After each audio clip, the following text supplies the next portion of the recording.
So Motorola's back at it again with a new stylus phone.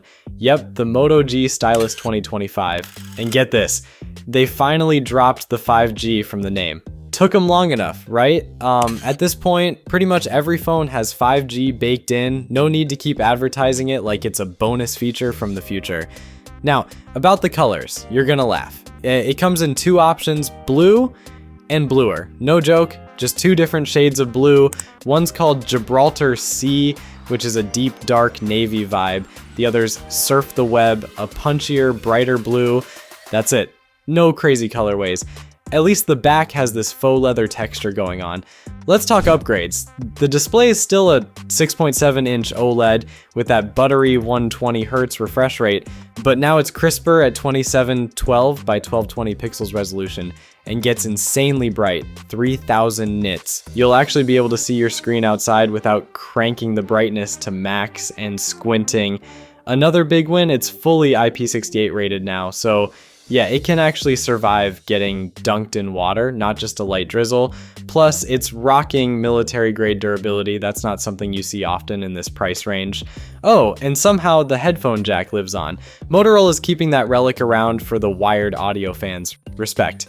Now let's get into the stylus stuff because, yeah, that's the whole point of this phone. The new pen is apparently over 6.4 times more responsive than last year's, which is great if you're sketching or just scribbling notes. They've also thrown in some AI tricks like sketch to image, which turns your doodles into more polished creations inside their Moto Note app. And of course, there's circle to search because Google wants you circling everything now. Under the hood, it's running a Snapdragon 6 Gen 3. Not a huge leap, but slightly better than last year's chip.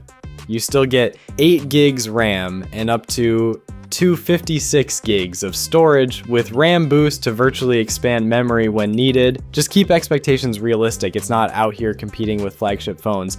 Camera setup, same 50 megapixel main sensor, but now it's from Sony instead of Samsung. Then there's a 13 megapixel ultra wide that can double as a macro shooter and a 32 megapixel front camera for all your selfies and video calls.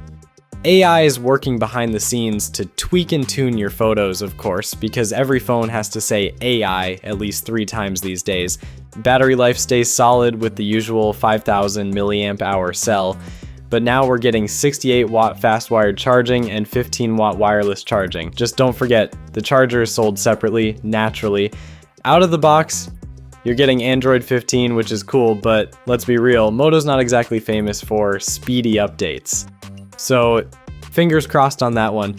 Price, $399 unlocked, dropping April 17, and it'll hit all the major US carriers soon. Anyway, that's the rundown. Thanks for watching. Peace.